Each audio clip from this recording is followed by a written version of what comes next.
Hello, everyone. Um, Nikin is not well today, so he sent me again. I hope I could contribute a little bit more about O-1 today. If you guys have any questions, you can please let me know. Or today I have prepared uh, a doc which talks about how to be effective when writing the letter of recommendations or expert testimonial letters. So last time we understood more about original contribution and critical role, the capacity and the evidence. Today I brought up like understanding more detail and depth in understanding how to write the expert testimonial letter, what should be there, and how to target the understanding of what you are doing um, to the USCIS officer. So if you have any questions, you guys can like unmute yourself or drop on the chat box. If not, then I can like share my screen and walk you through how do I prepare a letter of recommendation when I like start working on a case. And on that side, I just wanted to introduce myself. I believe a few of them were already there last time, but still, I'm Svetlina, and I'm the founder of Visa Architect. I help all immigrants aspiring for their EB1 O1 profiles. I navigate them, I educate them. I have a team who help them in positioning their profile, strategizing their profile, and understanding the depth of the profile. Basically, a methodology that needs to be fit in before it goes to the USCIS. Okay, I believe I'll share my screen and we can go with that.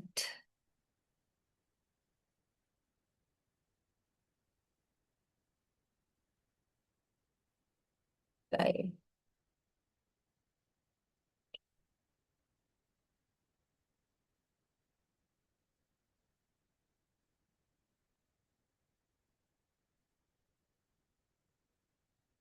Hmm. Okay. So basically, we do like O1 tech science business and O1B is like arts film TV. And I have also have 3 to 5 expert testimonial letters that we usually um like I have used in the approved cases, like cases that I've used and got approval. So let's understand about how it is usually done. The definition and legal rule, an expert opinion letter is also called support letter or reference letter. So it's usually a very different angle of understanding because when we say a reference letter, a lot of people think that, oh, it's just a, experience letter kind of, but that's not how USCIS looks into it. Is a formal written statement from a recognized authority in your field. Very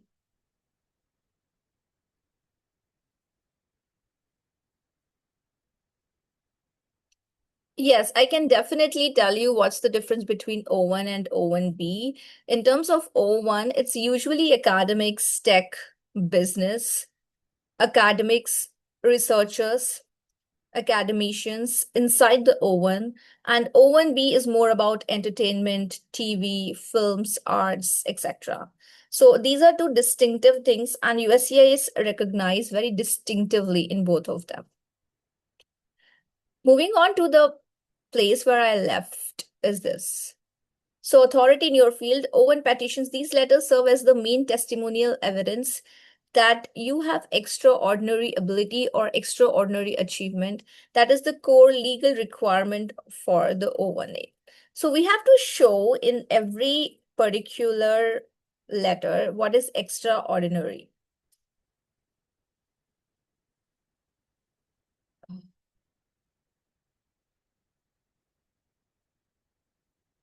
Yeah, I'm gonna reply like later at a stage because a lot of things will be clear while I keep moving up for the O1B. All right, thank you for understanding. All right, so how it goes. So testimonial letters are very specific. Plus, it carries a lot of weight in the petition. A lot of people come and ask me, hey, should we add it or should we not add it? How many letters we should add it? How many pages are there? For all those questions, answers I have, there is no limit of how many letter of recommendations you can add. It can be 4, it can be 3, it can be 6, it can be 10, it can be 21. To my extent, in my past 9 years of career, I did added 21 letter of recommendations in one petition. And I still remember that client was from Bangladesh and he was a tech founder in the United States. He got a O-1. I was filing his EB-1A, like preparing his EB-1A. And on that aspect, he has many letter of recommendations for each of the criteria. Bang on, he does not only have the letter of recommendations, he was also having objective evidence to support each criteria. So it literally helped us a lot in enhancing his petition and weighing up his petition. So he has 21 letter of recommendations. On the same side, he was not having very good press as a criteria, but we still argued the press because he was having a domestic or a national press. We still argued that criteria, and he approved, like one of his criteria that got approved was press. So I'll come back with the press and other stuffs as well, but in the next office hours of O-1. But let's check out how the expert testimonial letters matters a lot. Now, USCIS rules 8 CFR section 214.2 require that your petition include written opinions from peers or experts in your field. Now there is a long question I always get, Swati, what's the peers? Who could be the peers? Who could be the experts in your field? So peers are basically anybody who is in your same level, like in maybe in some other department or maybe in the same project, and you guys are like working together. Those are like called the peers. And experts can be somebody who is in the different organization but is at a very high level but is expert in your domain. So if I would like to have a letter of recommendation, I would definitely go back to my seniors whom I have learned, or anybody who is expert in my field of expertise, and then I can ask for a letter of recommendation. Needless, whoever he is not in my organization, that's fine. That does not count as a segment here. It's more about how's that experts look like and carries the weight. Unlike documents such as patents or citation, expert letters give context. They explain what your achievements actually mean to someone who is not a domain expert. They turn raw evidence into a story that immigration officers can evaluate and act on. Definitely. This is called, usually this particular letter that is called like achievement, where somebody is not a domain expert, but he will still gonna write for you. Usually those letters are taken under the leadership criteria of, expert letters. Like in the critical role part, you have critical or leadership, right? Usually the person who is writing your domain expert, but he's not in your domain, those people expert letters are counted under the leadership. It means you are in your domain and you are going to, you are into some, your work has been highlighted by some other domain person or has been considered under the eye of some other domain person who is expert in his domain.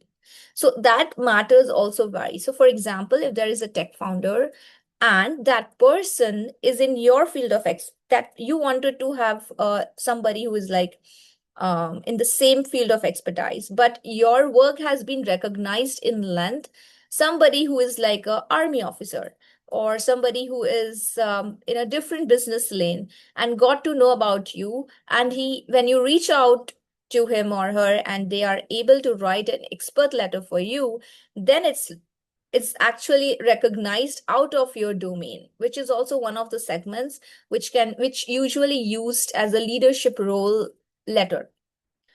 Now, why expert letters are not optional? USCIS officers are not engineers, researchers, or startup founders.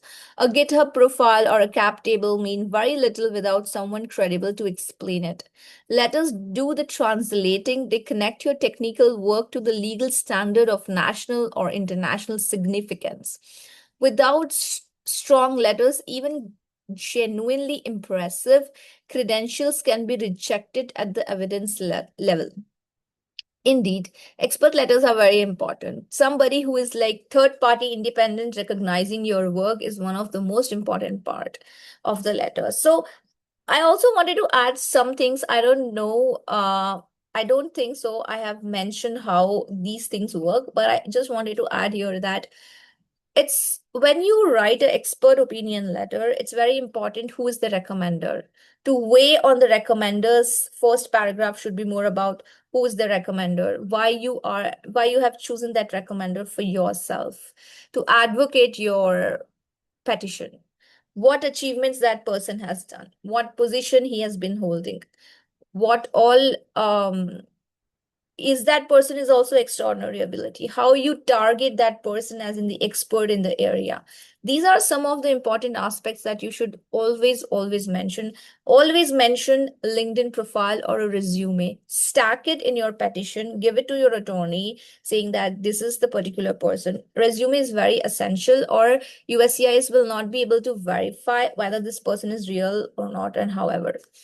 So these are some of the technical aspects I would like to share. Now, O-1 versus O-1B, what is the difference? So for tech professionals and founders, the O-1A criteria or category applies. O-1A is for the people with extraordinary ability in science, technology, business, or athletics.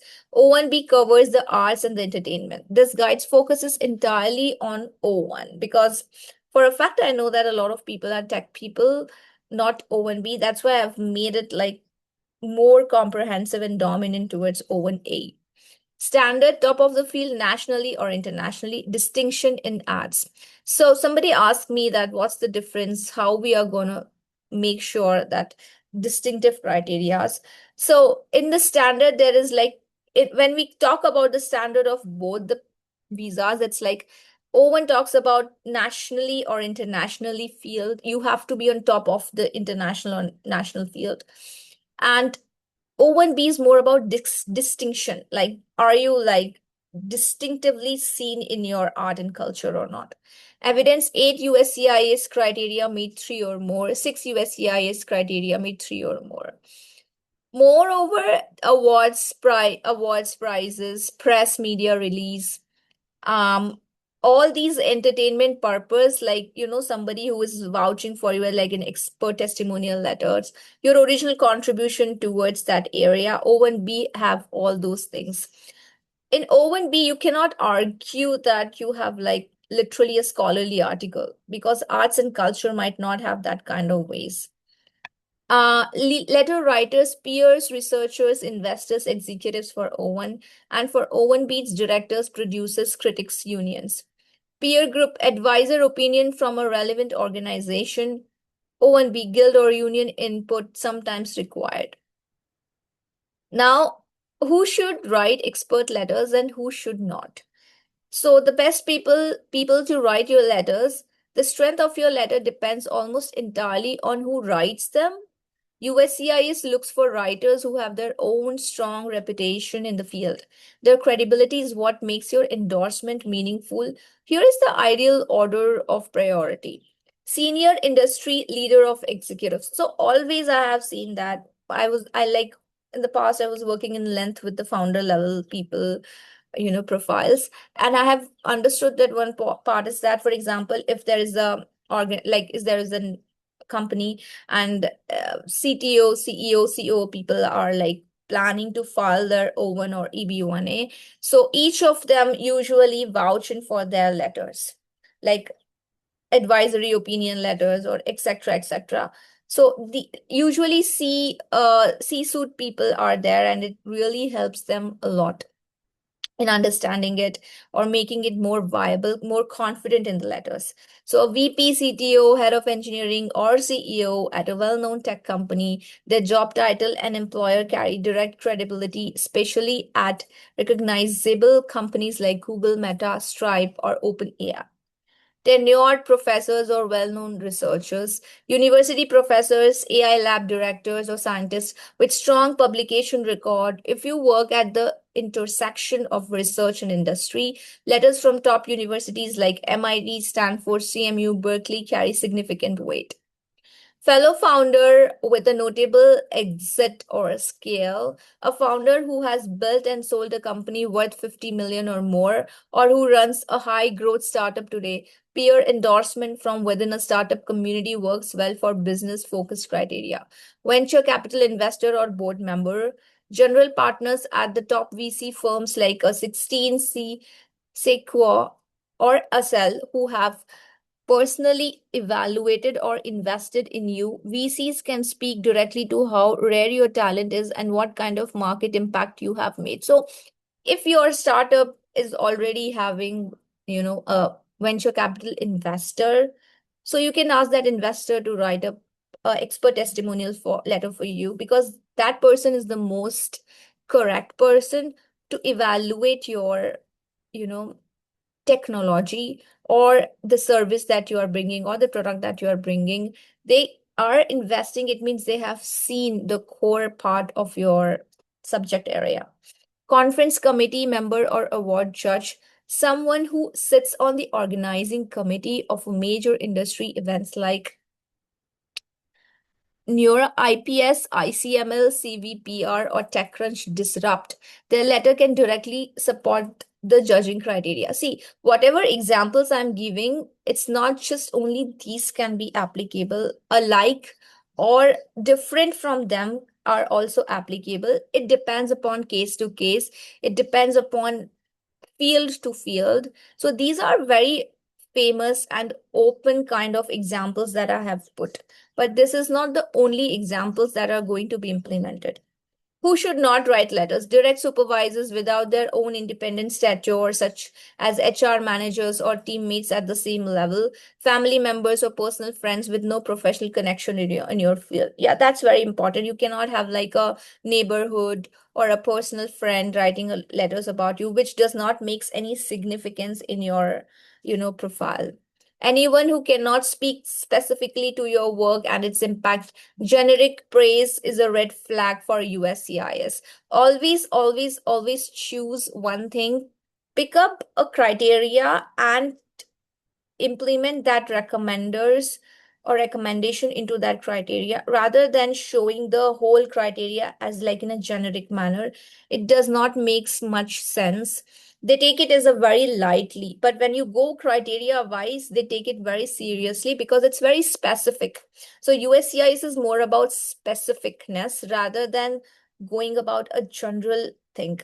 People who are not well known in their own right, your credibility rests on theirs. Co-founders or employees of your own company, unless they have a clear independent recognition elsewhere. Yeah, so if your VP or if your CEO is saying that, hey, I'm going to write it for you, but they should have like their own independent recognition elsewhere, like in their own field of expertise. Independent versus dependent letters. Independent letters preferred, dependent letters used carefully. Then what is this? From people who know you professionally but do not work with you directly, USCIS gives these letters much more weight because the writer has no obvious reason to say nice things about you. They choose to endorse you on their own. Dependent letters from current or former supervisors, clients, or business partners. These are acceptable, but should not make up most of your package. They need careful framing to show the praise is genuine and not just obligatory. Now, section 3, it's like criteria and how letters address each criteria. So right now I've seen that many people say that, hey, we are just going to write letter of recommendations for critical role or leading role. It's not like that. For all the criterias, you can arrange, or if you think like my objective evidence is slight weak and I wanted to make it more stronger, You can definitely use the letters in those to fill those gaps. USCIS requires that you meet at least three of the following eight criteria. So, high salary or compensation. The expert confirms you earn well above the industry average. They should include salary surveys, equity valuations, or consulting rates to back up the comparison. So, who can write this? So, basically, if you are already a co founder or a VP level, your senior can write this for you after giving a lot of comparisons from the level of, you can say, from the comparison of geographical area of your designation and title. So it's usually easily available in the website, and that needs to be like portrayed in a certain manner in a certain system. Critical role in distinguished organization. The expert describes your specific role, your title, and how organization depends on your work. They must also explain what makes the organization distinguished in its field. Original contribution of or major significance. This is the most important criteria for tech professionals. The expert explains what you created, why it was new, and how it changed the field. Number matters, downloads, revenue, citation, adoption rate. So usually it happens you were there in a company and then you have originated or created something, and then that startup runs very well, and then you left. And then now after 2, 3 years, you decided, let's file O-1. So the question is whether can I use that thing that I have built and left? Yes, you can use it. Go back, ask your co-founders or the person whom you are still in connection, and they will be able to help you out in getting the major significance contribution that you have made in running their startup. Authorship of scholarly articles. The expert goes beyond listing your papers. They explain citation counts, the prestige of the conference or journal, and how your research changed or influenced downstream work. Exhibition or display of work. A lot of time there are exhibitions. The expert describes where your work was shown publicly, such as at product launch, major industry events, or keynote stages. More common for O1B, but applicable to tech with right framing. Membership in prestigious associations. The expert confirms that your membership requires outstanding achievement to earn. Examples include ACM Fellow, IEEE Senior Member, YC Alumni, or similar selective communities. Press and media recognition. The expert puts your media coverage in context. Coverage in TechCrunch, Wired, Forbes, or academic journals only counts if someone credible explains why it signals extraordinary recognition. So press and media recognition are very different. You can, like, if any of your work has been like published in the media or press, it's good. The press media has a very distinctive way to look at, or the press should look in a very distinctive manner. It should not look like it's a very self-proclaimed, you know, press. It should talk about your work basically a lot. Now, anatomy of powerful expert letter, what actually it should contain, how the letter content should look like. Step one, writer's background and credentials means your recommender's background and credentials. In para one or para two, or in both the paragraphs, you can combine and write it. Opens with the writer's own accomplishments, their title, employer, years of experience, publications, or patents. This tells USCIS why the writer's opinion matters before they read a single word about you. That's why it's very important to place your recommender as the biggest asset of your life or your professional life that you have built around. How the writers knows you. Yeah, it's very important. How the writers knows you, because did you met in a conference? Did you worked with that person? Which project you have worked? Or you met with a between a mutual friend? How? A code review, a board meeting, or an investment. This must be specific and real. Vague or fabricated connections are easy to spot. Your key contributions with real numbers. This is the technical core of the letter. The writer describes 2 or 3 of your most important contributions with concrete data. For example, his caching algorithm reduced query latency by 40% across 10 million daily users. Avoid adjective without data. Yeah, it's very also just want to add one thing, that it's very important to keep giving the metrics, like the digits. Digits are very important in the letters. The more digits you give, the more metrics you give, the more weight of the letter goes high.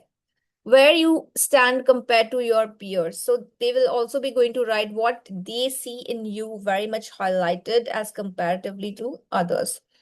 Places you among the top people in your field with a direct comparison. For example, in 20 years of working with engineers, fewer than 3% have this combination of depth and scale. This is a legal threshold. The writer must say it clearly, not just hint at it. Connection to the USCIS criteria, one or two sentences, a short direct sentence connecting your contribution to the relevant O-1 criteria.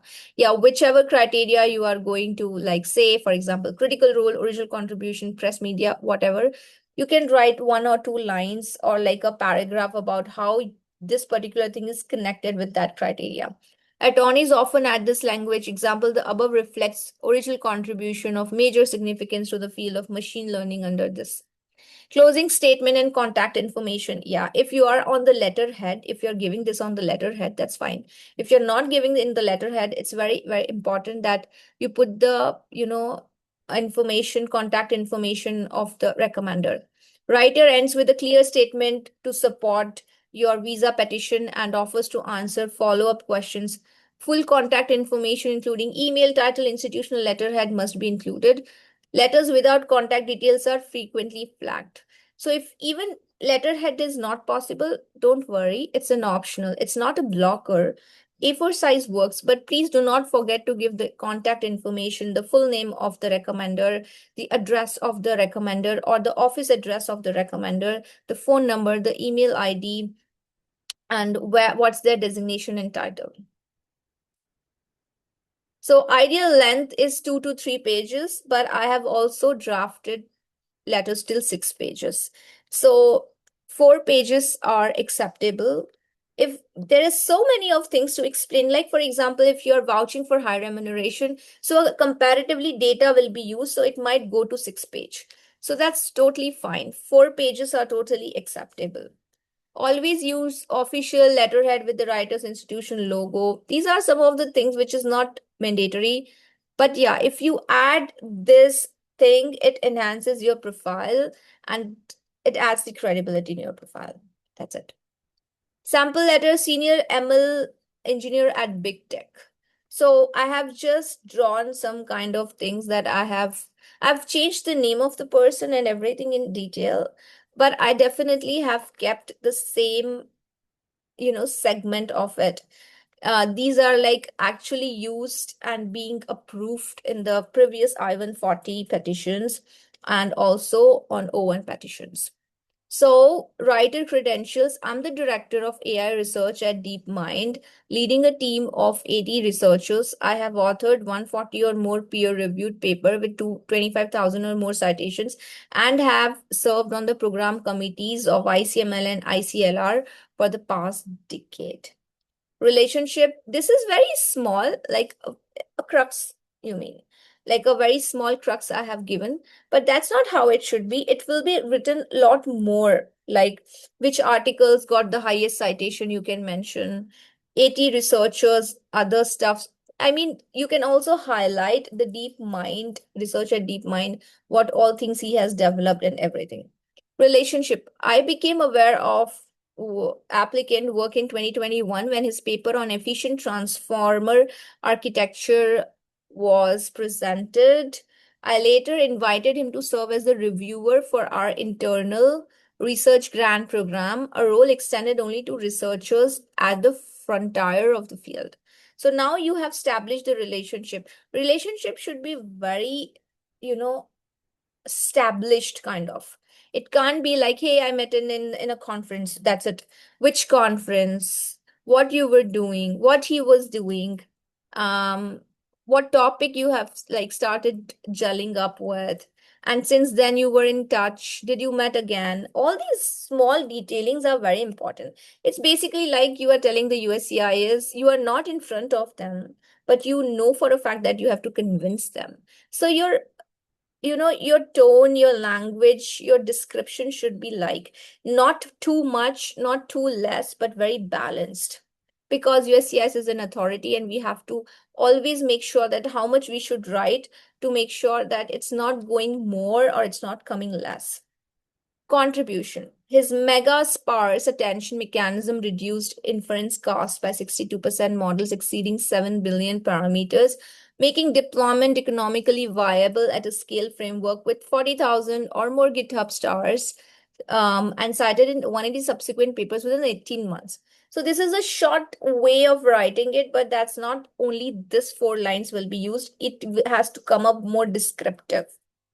Contribution 2. Now, as contribution 1, you can mention contribution 2, you can mention contribution 3. But generally, my preference is only mention to contribution, not more than that. Or else the letter will be get diluted and lengthy, and then it gets bored to the USCIS officer. Comparative standing. Now there is a comparative standing between you and your peers, how that person sees you and how that person sees that peer.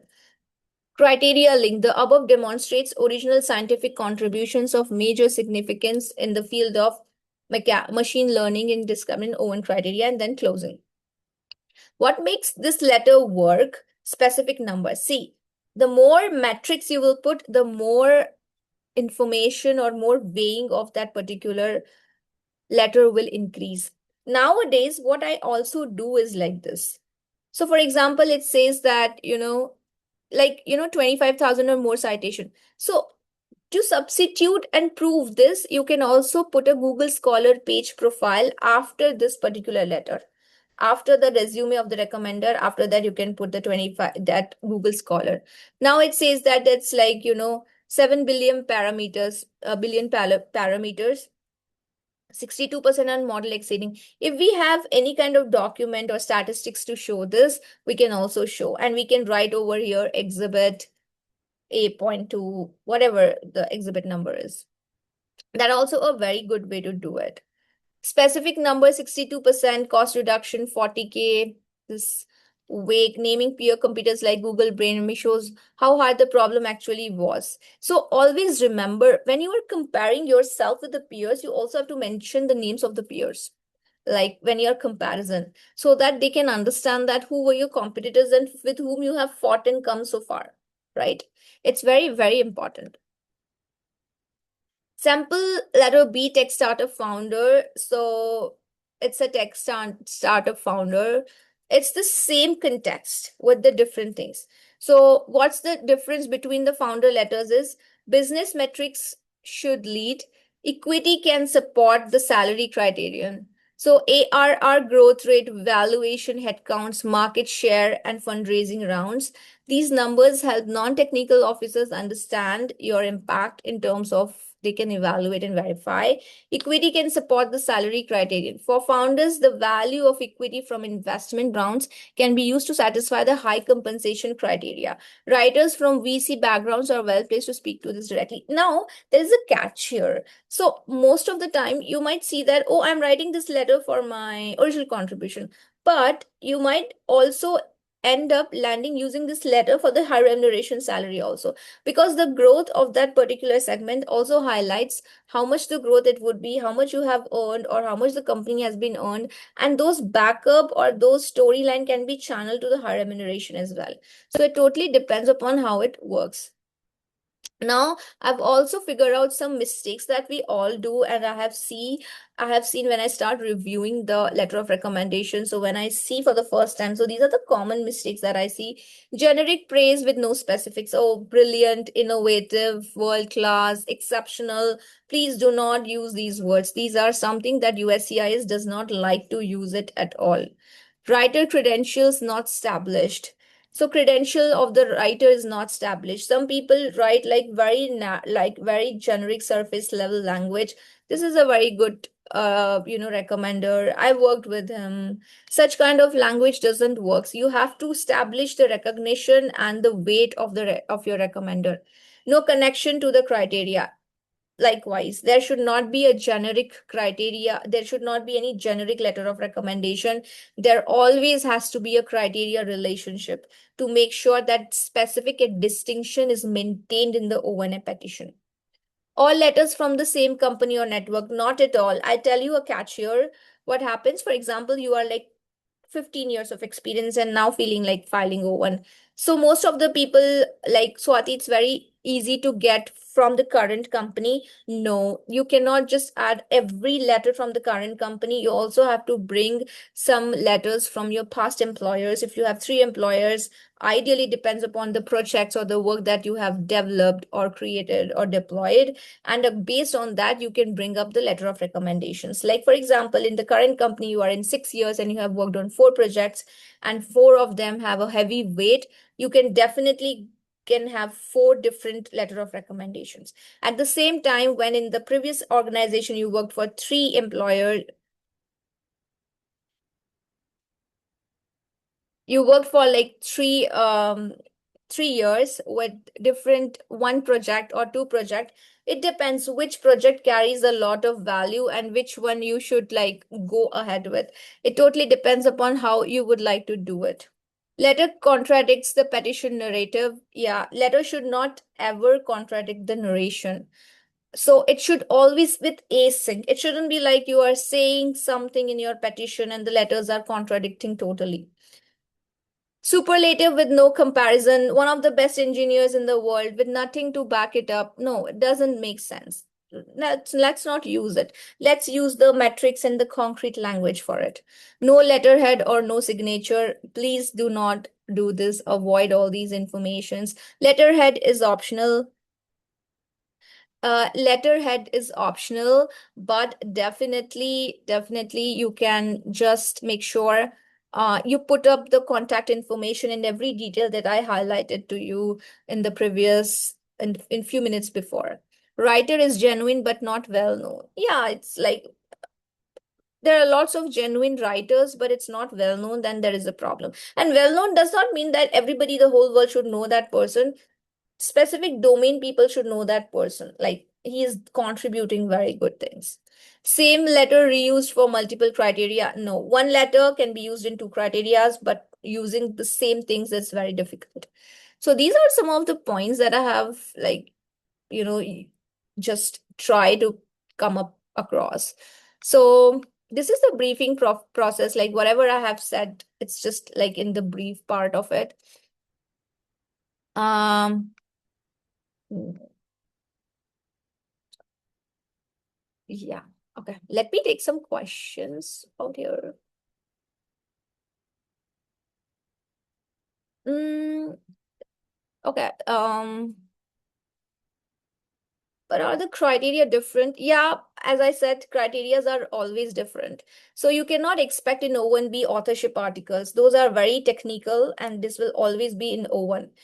You can expect press. You can like, for example, who is doing art and culture, like artistic person, they also have exhibitions. So their exhibitions are portrayed and different things. So exhibition criteria can be their original contribution. The art that they have developed is their own original contribution. If there is a method inside that art, like for example, a mandala art is there. I'm a very big fan of mandala art. I do mandala art. So in those reference, there is a technique inside that art. When if there is a technique inside the art, then you can definitely use in the critical role as well. The technique needs to be cracked. So in such criterias, you have to be very, distinctive, whether it's O1 or O1B, and highlighting the same. So this is what I feel. Can we find these sample letters somewhere? I can give you this, document, and you can like use it or you can refer it. And sample letters are usually being given by your retained attorney, because see, there is a catch here. Every attorney writes very differently or wants to have their letter of recommendations for their clients very differently. So it varies from attorney to attorney. There is no specific way of doing it, but the way that I've told is the eye of the USCIS that looks out. So definitely the structure remains the same, but the language, the potential, everything just gets changed. I can share this particular, doc with all of you, and you can take a reference of it. Is it like cross-domain citation or impact? No. See, cross-domain citation doesn't work. If your work is into, like, you can say AI, ML, something like that, it's better the same domain should have it, not like a domain which is not significance and it is getting highlighted. Then it's a problem. How you're going to show that my citation is like referred there? For what? Why? So it has to be impacted. So for example, if me and Maheshwari is there and I have, somewhere found that her scholarly articles are very nice. This line is fitting into my current topic. And this particular para that she has mentioned is something which can be aligned in my subject line. I can use it. Okay. But when Maheshwari is going to file her O-1, she has to show who has cited it. It means me. Why she cited it. What's the reason behind citation? Means the social impact or the impact of the domain after that article of mine that has came up, and what is my credibility in the field.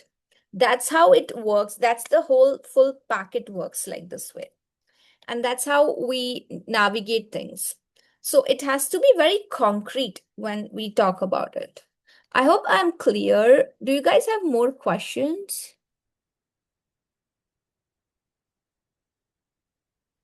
Is- okay.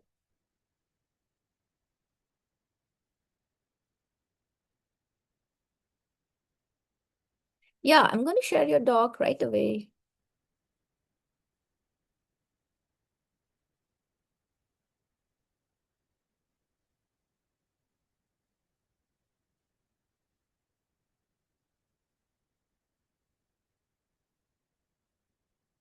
Did you guys received it?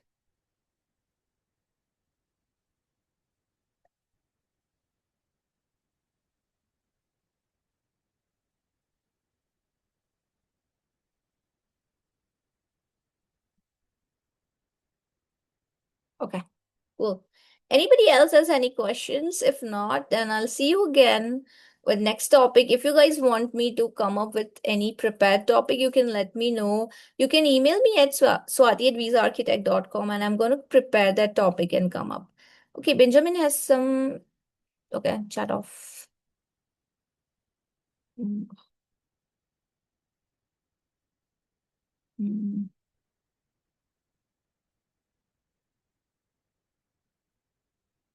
All right.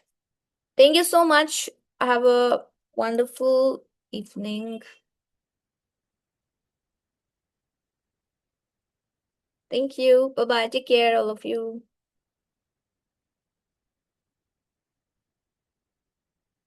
Uh, I did not understand your question, Jay. You asked how long does it?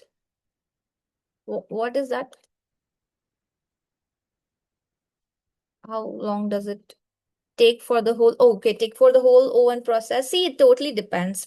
So if you are like coming, like you have not built anything for your O1 and you have to prepare the whole, you know, criterias, which includes like at least 4 to 5 criterias, but you already have original contribution critical role. High remuneration needs to be evaluated. It depends and it's always optional. But if you feel like, okay, this is something original contributing critical role are very nice, solid, then you only, I give you an advice, just build for judging and also build for conferences. That's it. Don't go for authorship articles exclusively or press media. Doesn't make any sense. And all these things will take at least 6 to 8 months to go for it. If you have to do conference, so conference takes time. So conference like IEEE conferences or international conferences. So it depends when it comes. So you should keep like applying and going for the conferences. It makes a lot of sense. So like that way you can do it. And in terms of original contribution critical role, a lot of methodology is used in understanding what all documents we can derive from your original contribution critical role. So it's a process of 2 to 3 months or lesser than that. It depends upon the availability of the documents. You might come up to the specialist and say that, hey, I don't have those documents. Or you might come up and say that, hey, I already have those documents, or I can make it. So it totally depends upon how it works. So it's week by week, brick by brick, kind of building things. So generally, in overall process, your oven should not take more than 6 to 8 months if it's from scratch. But if it has built like 30% or 40%, then it must be filed within 6 months. But if it is like with like your 80% is done, it must be filed within 2 months. If like almost done, everything is there, just the last scrutiny is there, go for filing directly within a month.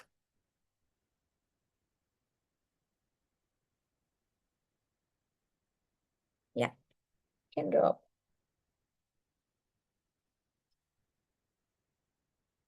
You can also connect with me over LinkedIn and can chat there as well.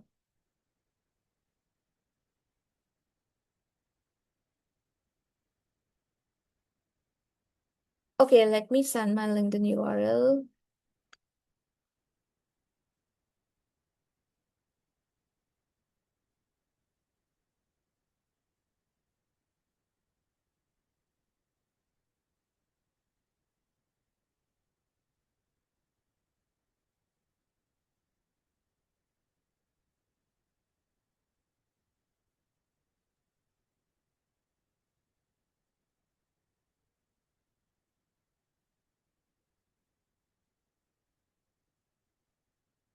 All right. Thank you so much. Take care. See you again.